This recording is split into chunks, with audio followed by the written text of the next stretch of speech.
नमस्कार, उमेश 24 चॅनलमध्ये सगळ्यांचं स्वागत आहे। आषाढी एकादशीच्या पावन पर्वानिमित्त श्री क्षेत्र पंढरपूर येथे विठ्ठल रुक्मिणीच्या दर्शनासाठी निघालेल्या वारकऱ्यांच्या सेवेसाठी युवा स्वाभिमान पार्टीच्या वतीने अकोली रेल्वे स्थानकावर भक्तिमय वातावरणात विशेष कार्यक्रमाचे आयोजन करण्यात आले। युवा स्वाभिमान पार्टीचे मार्गदर्शक सुनील राणा यांच्या हस्ते पंढरपूरकडे जाणाऱ्या विशेष रेल्वे गाडीला हिरवी झेंडी दाखवून उत्साहात रवाना करण्यात आले। जय हरी विठ्ठल, जय जय विठ्ठल या जय घोषाने संपूर्ण रेल्वे स्थानक परिसर उत्साहात गेला। यावेळी सुनील राणा यांनी महाराष्ट्रातील सर्वसामान्य नागरिक, शेतकरी, शेतमजूर आणि वारकरी बांधवांच्या जीवनात सुख समृद्धी आणि भरभराट नांदो, तसेच राज्यावर विठ्ठल रुक्मिणीची अखंड कृपा दृष्टी राहो अशी प्रार्थना वारकऱ्यांमार्फत श्री विठ्ठलाच्या चरणी अर्पण केली। कार्यक्रमादरम्यान उपमहापौर सचिन भेंडे, गटनेते नाना आमले तसेच युवा स्वाभिमान पार्टीच्या नगरसेविकांनी वारकऱ्यांना प्रेमपूर्वक साबुदाणा खिचडीचे वाटप केले।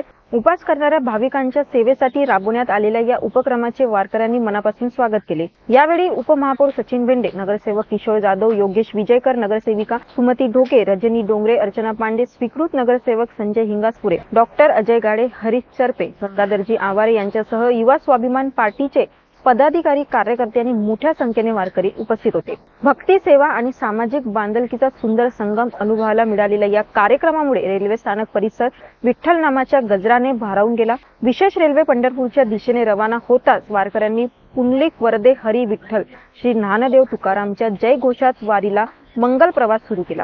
अशाच प्रेरणादायी बातम्यांसाठी बघत राहा उमेश 24 चॅनल। धन्यवाद।